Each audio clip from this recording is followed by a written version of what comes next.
બીજી તરફ વાત કરીએ સુરતની તો સુરતના માંગરોળ તાલુકાના દેગડિયા ગામે મહિલા પર હુમલો કરીને મોતને ઘાટ ઉતારનાર માનવભક્ષી દીપડાને પકડવા વન વિભાગની ટીમ કામે લાગી છે। વન વિભાગે 8 પાંજરા મૂકી ડ્રોન કેમેરાની મદદ લીધી હતી।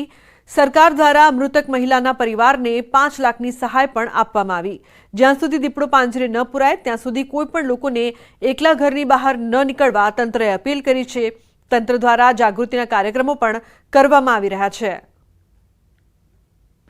તાત્કાલિક આ વિસ્તારની અંદર દીપડો પકડાય એ માટેના પ્રયત્નો શરૂ કરવામાં આવેલ છે। 8 જેટલા પાંજરાઓ પણ મૂકવામાં આવેલ છે। અલગ અલગ 8 ટીમ બનાવી અને દીપડાને શોધવાનું કામગીરી ચાલુ છે અને અલગ અલગ વિસ્તારોમાં દીપડાના ફૂટમાર ખગારની પણ શોધખોળ ચાલુ છે। તો જે પ્રકારથી ધારી, અમરેલી, ગીર સોમનાથ અને સુરતના ગામના દ્રશ્યો આપ જોઈ રહ્યા છો, આ ત્રણેય વિસ્તાર છે કે જ્યાં માનવભક્ષી દીપડાએ આતંક મચાવ્યો છે। વન વિભાગે 8 પાંજરા મૂકી ડ્રોનની મદદ પણ લીધી છે, પરંતુ અહીં રહેતા જે લોકો છે તેઓમાં ભયનો માહોલ છે, કારણ કે આ માનવભક્ષી દીપડો છે તે વારંવાર પોતાના શિકારની ખોજમાં અનેક લોકોને નિશાન બનાવી રહ્યો છે। ધારી, અમરેલીના દ્રશ્યો પણ જુઓ, ત્યાં પણ દીપડા દ્વારા હુમલો કરવામાં આવ્યો। તો બીજી તરફ એક બાળકીનું મોત થયું છે। ગીર સોમનાથમાં 4 વર્ષની માસૂમ બાળકીને દીપડાએ ફાડી ખાધી। તો સુરત પાસેના ગામમાં પણ દીપડાના આતંકથી લોકો હેરાન પરેશાન થયા છે। દીપડાના હુમલામાં મહિલાનું મોત પણ નીપજ્યું।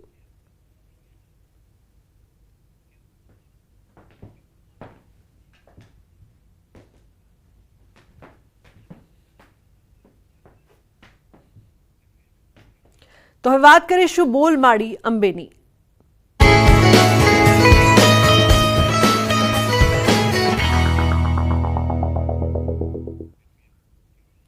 તો ભાદરવી પૂનમના મેળામાં ભક્તિ શક્તિનો સંગમ જોવા મળ્યો। માં અંબાના દર્શનાર્થે જતા પદયાત્રી સેવાની સરવાણી વહી રહી છે। ટ્રેક્ટરમાં અનોખો કુલ્ફી કેમ્પ જોવા મળ્યો। ગરમી વચ્ચે લોકોને કુલ્ફીનું વિતરણ કરી ઠંડક આપવાની સેવા કરી રહ્યા છે ડીસાના ઢુઆ ગામના લોકો। વર્ષોથી કુલ્ફી કેમ્પનું આયોજન કરવામાં આવે છે। ગુલ્ફી અને આઈસ્ક્રીમ કેમ્પનું આયોજન કરીએ છીએ છેલ્લા 5 વર્ષથી। સમગ્ર યાત્રાળુઓને ગરમીના વાતાવરણમાં ઠંડક મળી રહે એ માટે એ હેતુથી આ સુવિધા કેમ્પનું અમે આયોજન કરીએ છીએ। ધાનેરામાંથી તમે 10 વર્ષથી હું ચાલતી જાઉં છું અને અહીંયા ઠંડકની આઈસ્ક્રીમો વેચાય છે। ઘણો પૂરી કરે ભગવાન તો મનોકામના પૂરી કરે। અંબાજી જતા પગપાળા યાત્રિકો માટે અનેક સેવાભાવી જે ભક્તો છે તે સેવાઓ આપતા હોય છે।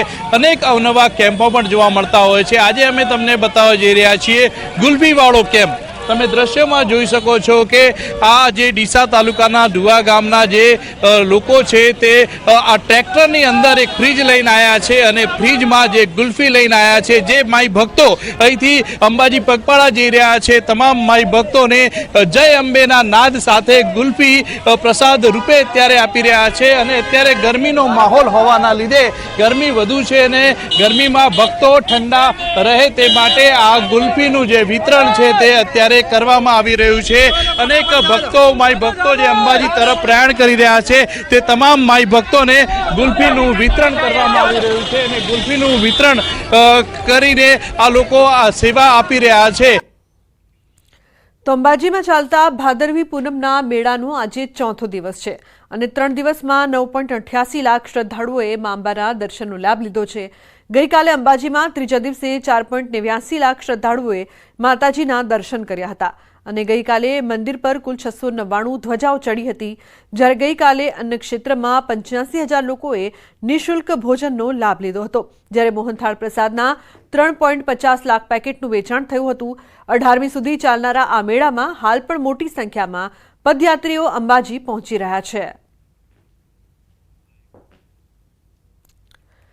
તો યાત્રાધામ અંબાજીમાં ભાદરવી પૂનમનો મેળો ચાલી રહ્યો છે। લાખો શ્રદ્ધાળુઓ મા અંબેના દર્શન કરવા માટે આવી રહ્યા છે। ત્યારે શ્રદ્ધાળુઓ દર્શન કર્યા બાદ મોહનથાળનો પ્રસાદ લેવાનું ભૂલતા નથી। કોઈ મોહનથાળનો પ્રસાદ લીધા વગર જાય તો યાત્રા અધૂરી રહે તેવું લોકો માને છે, જેના કારણે પ્રસાદ કેન્દ્ર પર લાંબી લાઈનો લાગી છે। મંદિર દેવસ્થાન ટ્રસ્ટ દ્વારા 16 ઉપરાંત મોહનથાળના પ્રસાદ વિતરણ માટેના સેન્ટર ઊભા કરવામાં આવી રહ્યા છે। અંબાજી મંદિર દ્વારા ચીકીના પ્રસાદ વેચાણ માટે પણ વ્યવસ્થા કરવામાં આવી છે, પરંતુ ચીકીના પ્રસાદનું વેચાણ નહીવત હોવાથી ચીકીના વેચાણ માટે માત્ર 2 સ્ટોલ જ કરવામાં આવ્યા છે। મોહનથાળ પ્રસાદ કેન્દ્ર પર લાંબી લાઈનો જોવા મળી હતી, ત્યારે ચીકીના વેચાણ કેન્દ્ર પર ગણ્યા ગાંઠિયા યાત્રિકો ચીકીનો પ્રસાદ લેતા નજરે પડ્યા હતા. 80 થી 85% મોહનથાળના કેન્દ્ર ધમધમી રહ્યા છે. મેં 120 પેકેટ લીધેલા છે. અમે દરેક ગામની અંદર અમે બધાને આપીએ છીએ, બધા મંગાવે છે એટલે બધાને માટે લઈ જઈએ છીએ. ચીકીનો પ્રસાદ તો ઓછો મંગાવે છે, વધારે પડતો મોહનથાળનો પ્રસાદ મંગાવે છે. મેં 6 પેકેટ લીધા છે ચીકી પ્રસાદીના 6 પેકેટ લીધા છે. મોહનથાળના પણ 6 પેકેટ લીધા છે. તો કાઉન્ટર અલગ હતું ને એટલે લોકોનો અહીંયા ભીડ ઓછી. તો નર્મદા આદર્શ નિવાસી કુમાર શાળાનું છાત્રાલય ધરાશાયી થયું છે. ડેડિયાપાડા ખાતે આવેલું છે છાત્રાલય. બાળકો જમી રહ્યા હતા તે સમયે આ ઘટના બની. જો કે સદનસીબે મોટી જાનહાનિ ટળી છે. ડેડિયાપાડાના ધારાસભ્ય ઘટના સ્થળે પહોંચ્યા હતા. તો ફોનલાઈન પર સંવાદદાતા દીપક જોડાયા છે વધુ માહિતી આપવા માટે. દીપક, બાળકો જમી રહ્યા હતા તે સમયે આ જે ઘટના બની છે તે અંગે શું અપડેટ્સ? બિલકુલ, ખાસ વાત કરીએ લુબના તો જે ડેડિયાપાડા ખાતે આદિજાતિ વિકાસ વિભાગના ગુજરાત રાજ્ય સંચાલિત આદર્શ નિવાસી શાળા આવેલી છે. આ આદર્શ નિવાસી શાળામાં 300 થી 400 જેટલા વિદ્યાર્થીઓ રહે છે અને ત્યાં રહેતા આ જે બિલ્ડિંગમાં જ પહેલા રહેતા હતા, પરંતુ ત્યાંના છાત્રાલયના જે વૈકલ્પિક વ્યવસ્થા કરવામાં આવી હતી એમના દ્વારા સંચાલકો દ્વારા, એટલે બાજુના સંચાલકો દ્વારા તેમની વ્યવસ્થા બાજુના બાળકોના સ્પોટ હોલમાં રાખવામાં આવી હતી. પરંતુ જો આ બિલ્ડિંગમાં જો વિદ્યાર્થીઓ હોત તો મોટી ઘટના ઘટત એ વાત 100% છે. કારણ કે આ જે બિલ્ડિંગ છે એ જર્જરિત હતી ને કેટલા દિવસોથી આને ઉતારી લેવાનો પણ વાત કરી હતી, પરંતુ ના ઉતારતા આજે બાળકો જે છે તેમનો સદનસીબે બચાવ થયો છે. કારણ કે જે છાત્રાલયના સંચાલકોએ વૈકલ્પિક વ્યવસ્થા કરી હતી, જેને લઈ ધારાસભ્ય જે છે ડેડિયાપાડાના ચૈતર વસાવા તે પણ ત્યાં ઘટના સ્થળે દોડી ગયા હતા અને તેઓએ આ સંચાલકોને પણ આભાર માન્યો હતો. કારણ કે જે ધરાશાયી થતા જે વિડીયો જે લાઈવ દેખાઈ રહ્યો છે એ જ બિલ્ડિંગમાં પહેલા છાત્રાઓ જે તમામ વિદ્યાર્થીઓ રહેતા હતા. જો આ વિદ્યાર્થીઓ બિલ્ડિંગમાં રહેત તો મોટી ઘટના ઘટત. જી બિલકુલ દીપક, જે પ્રકારથી આ જે જોવામાં આવી રહી છે બિલ્ડિંગ, તે બિલ્ડિંગ પોતે પણ ખખડધજ હાલતમાં જોવા મળી રહી છે. તો શું તંત્રને આ અંગે કોઈ જાણ નથી કે કોઈ અકસ્માત થાય તેની રાહ જોઈ રહ્યું હતું તંત્ર?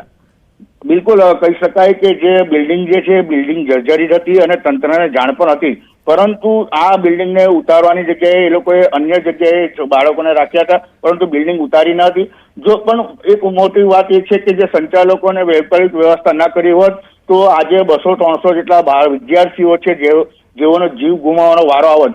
ત્યારે કહી શકાય કે જે આ મોટી જે ઘટના છે, જે દુર્ઘટના છે એ ઘટતી રહી ગઈ છે અને બાળકો બચી ચૂક્યા છે. કારણ કે જે ડેડિયાપાડાના ધારાસભ્ય ચૈતર વસાવા પણ ત્યાં પહોંચી ચૂક્યા હતા અને સંચાલકો સાથે વાત કરતા તેઓને જાણ થઈ કે જે બિલ્ડિંગ છે તેને ઉતારી લેવાની તો વાત કરી હતી તંત્ર દ્વારા, પરંતુ આ અત્યાર સુધી બિલ્ડિંગ ના તોડી પાડતા આ જે ઘટના ઘટી છે અને બિલ્ડિંગના જે લાઈવ દ્રશ્યો આપણે જે બતાવી રહ્યા છીએ કે જે બિલ્ડિંગ કઈ રીતે પડે છે, જો પડત અને જો વિદ્યાર્થીઓ હોત તો મોટી ઘટના ઘટત. જી બિલકુલ દીપક, આ જે સમગ્ર ઘટના છે તેમાં કોનો વાંક કાઢવો? કારણ કે તંત્રની પણ ભૂલ છે, શાળાનું જે તંત્ર છે તેની પણ ભૂલ છે.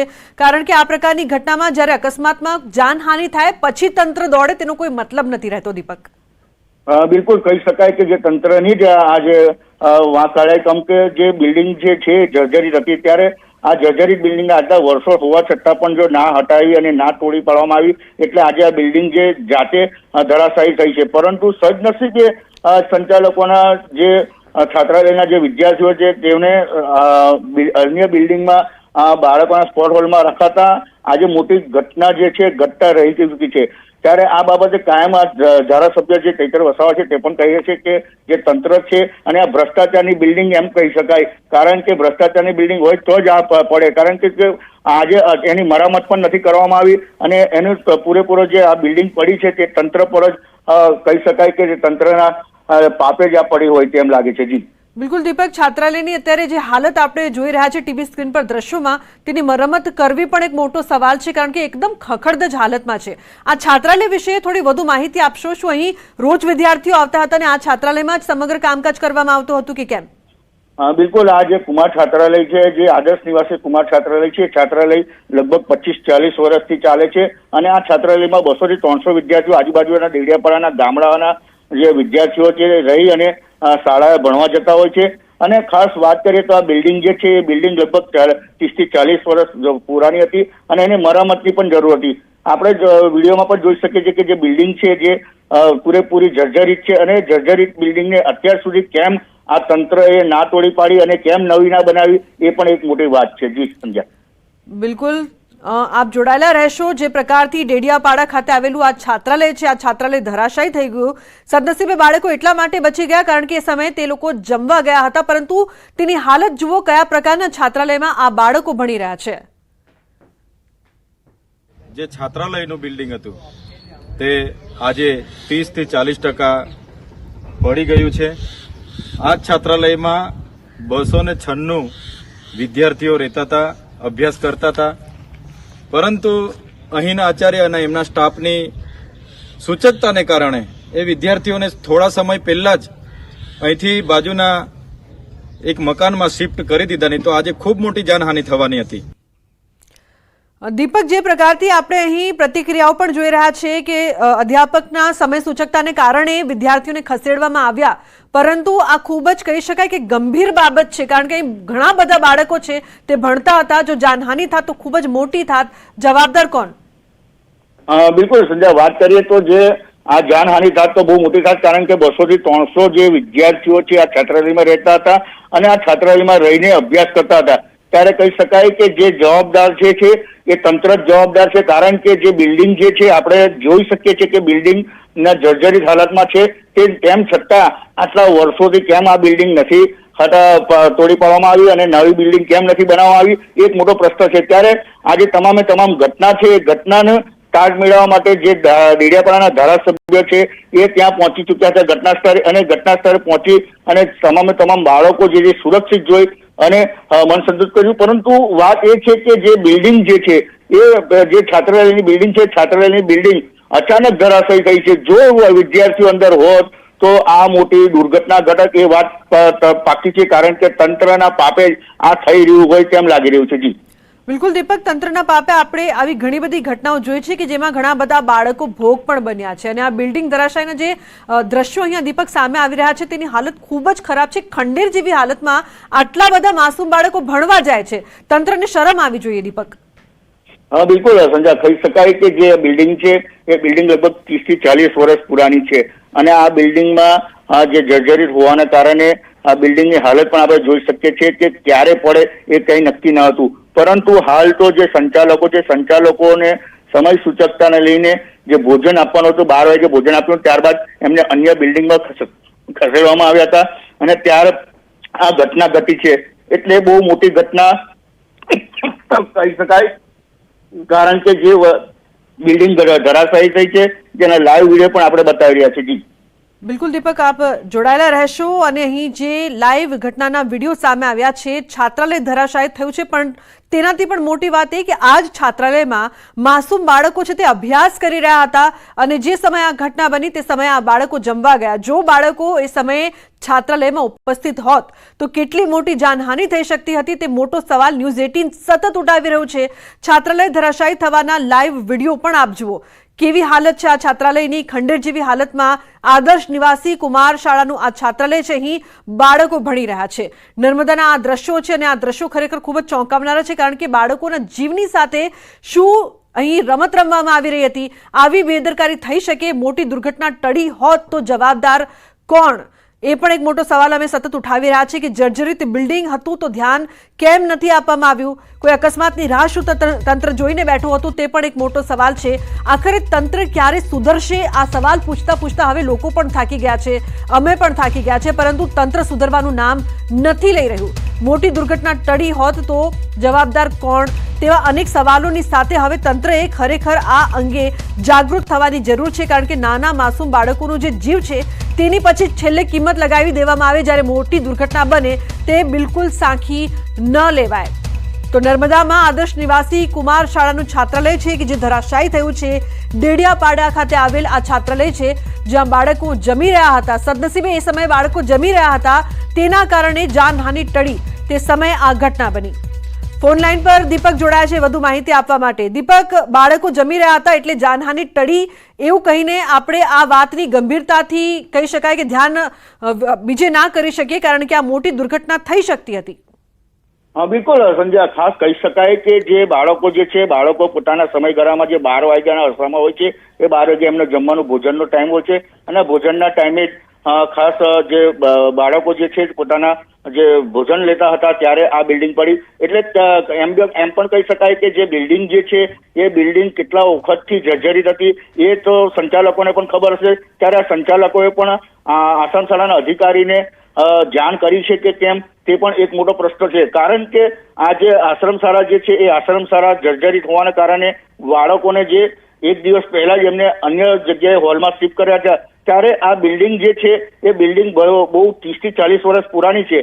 એટલે જર્જરિત હોવાના કારણે એક મોટી ઘટના પણ ઘટતી રહી ચૂકી છે. પરંતુ જે બિલ્ડિંગ છે એ પડી જવાના કારણે આજે કેટલા માસૂમ બાળકો છે એ બાળકોના જીવ બચી ચૂક્યા છે. જી દીપક, 4 સેકન્ડમાં બિલ્ડિંગ ધરાશાયી થઈ જાય છે. આ જે બિલ્ડિંગ શાળાના સંચાલકો છે તેમની સૌથી ગંભીર ભૂલ કહી શકાય. અત્યારે આપ એ જ ઘટના સ્થળે ઉપસ્થિત છો. બાળકો કે વાલીઓ સાથે આપની કોઈ વાતચીત થઈ છે ખરી કે આવી જોખમી બિલ્ડિંગમાં તેમના બાળકો અભ્યાસ કરતા હતા? બિલકુલ સંજય, વાત કરીએ તો જે આ વિડીયો છે, વિડીયો વાયરલ થયો છે. આજે 12 વાગ્યાની ઘટના છે અને આ વિડીયો વાયરલ થતા ન્યૂઝ 18 ગુજરાતી પર પ્રથમવાર આ બતાવવામાં આવી રહ્યો છે. કારણ કે જે વિડીયો છે એ ધારાસભ્ય જે ચૈતર વસાવા છે એના તરફથી મળ્યો છે. એટલે જે ચૈતર વસાવા. બિલકુલ દીપક, આભાર સમગ્ર માહિતી બદલ.